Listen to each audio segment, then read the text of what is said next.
got this unit all back together and she runs good. Got her all maintenanced up. You can see from my last video, I took the carb off. Well, last video just had doing the carb cleaning of it, but I'll put in a portion at the beginning of this video that shows me taking the carb off and then basically jumping ahead, because my last video was cleaning the carb, but jumping ahead to now this of running the video and going through all the maintenance it takes to do this. Instead of showing each maintenance step, because I was on the time clock for this guy, it was just too much. So I'll just run through it all right now, what it takes to maintenance it, because it ain't crazy on these little things, obviously, compared to a big side-by-side here. But I'll run through that, and then we'll start her up, see how she runs before the guy gets here to come pick it up. Well, we know everybody wants to see it run first, so before we go through the whole maintenance schedule here, you'll idle in it here a second before the customer comes, but this is how good she runs now. Well, maybe now. Maybe not. Oh. Well, of course when I do a video on it, it runs just awesome.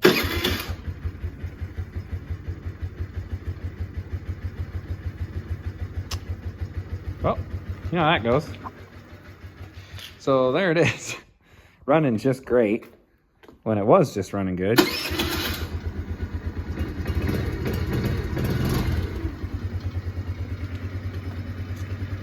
Well, it's gotta, do that for the video, so at least it's, working, I guess. I'd like to do another cold start on this, but after that happening, but since he's coming today, I know him, he'll let me know, but wish that wouldn't have happened. But I was working on anything like this. That's just how it goes. So, next up for schedule-wise, here we'll start with the carburetor, what I was going to explain to you guys before, in just a second.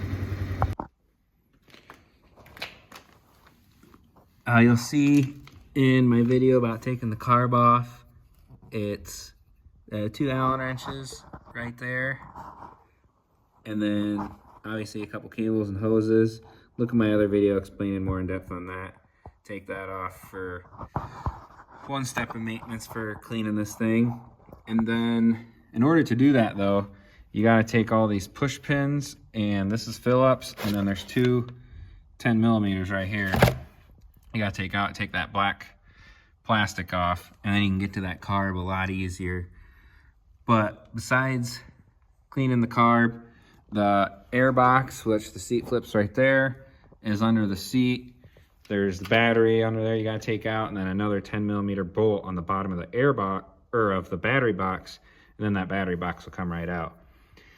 And then to get the air filter out, there's one, you might be able to see it, right up in there. Up in there, you'll see it. It's the only one. It's a 12 or 10. Oh, it's a 10. That will unbolt the air cleaner from the frame, because you already have it off of the carb, which if you don't, it's just a screw, Phillips head screwdriver right there, connected to the air box of the carb. And then you'll get that out and clean it with soapy water, the filter. And they actually say, which I don't really do, is fill up the filament you'll see in there, fill that back up with oil, squeeze it out, drain it out, let it run out as much as possible, and then put it back in there, because it's almost like an oil bath filter for them, which I just clean them out and put them back in, but because these shouldn't be riding that much dust. So that's pretty much good for that side of it. Everything else is pretty much on this side, which there still isn't much. I mean, there's no grease zerks on the whole entire thing.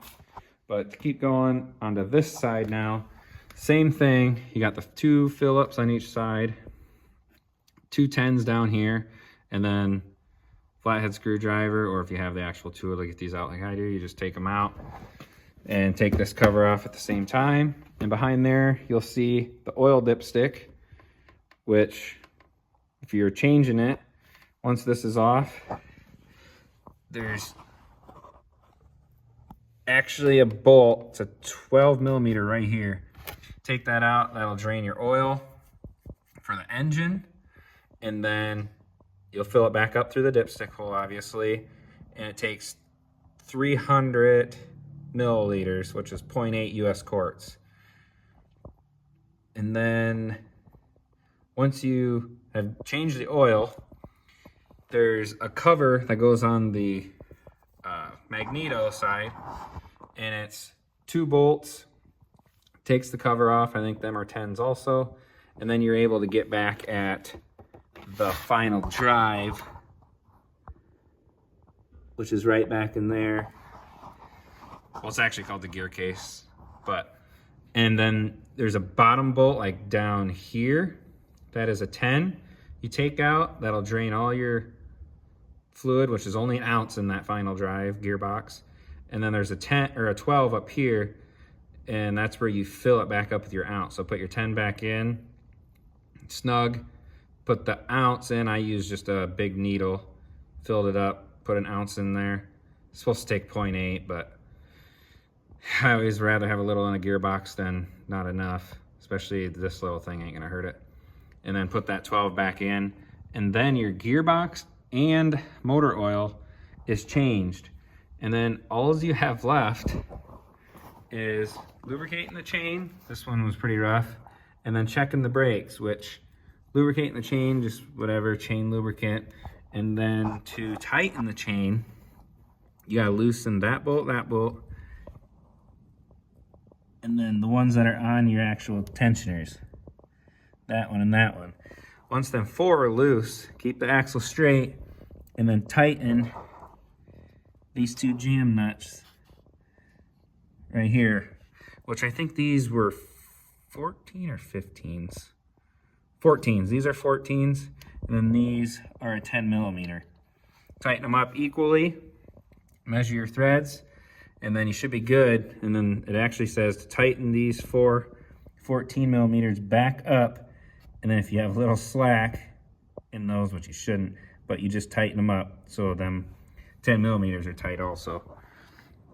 And then we'll be moving to the brakes, which just move it and whatever, touch the brakes and it slides or grabs, you know the brakes are good. You can adjust it back here by spinning this nut inwards, tightens them up. But I like to put it up in the air and actually spin the tires. Then you know if there's actually drag on them, opposed to just pushing it. So like on here, I'd adjust this one just a little bit, but you only want about 1/4 inch. And you don't want them slammed against that. Like that is pulling pretty tight. And this really stops really good. And there's no drag on it. So not only does the handle stop good, but there's no like slight drag on the wheel, you know, before you grab the brake. Because drag on the brakes just causing premature wear and stressing the motor more. These things don't have enough power already. We want them kids to be riding fast, not slow. Which these have a tuner on them. You can set 4 different levels, which is kind of cool. But yeah, I think that's about it. Trying to run through it fast before the customer gets here. And we load it on his truck. So that wraps up the full maintenance on one of these little guys. I filled it back up with 91 octane. And she's ready to go. All the cables were good and checked out. Tires say to pump up no more than 36 pounds, which is obviously way plenty. These are sitting at 20 right now, just to check for leaks, and they didn't have leaks at that high of a PSI, so should all be good. And obviously your 5/8 for your plug, spark plug, clean your plug. That is right on this side. I forgot that, I guess on this side. It's right in there. You can see it right there. Pull it off. I think it's 5/8 plug, I can't remember, or 11/16. Take the plug out. It's a 2500ths gap. 24 to 2800ths is the gap, spark plug gap for these. So I guess that and cleaning it and then tighten the plug back in is the last thing for you guys. We'll see you in the next one.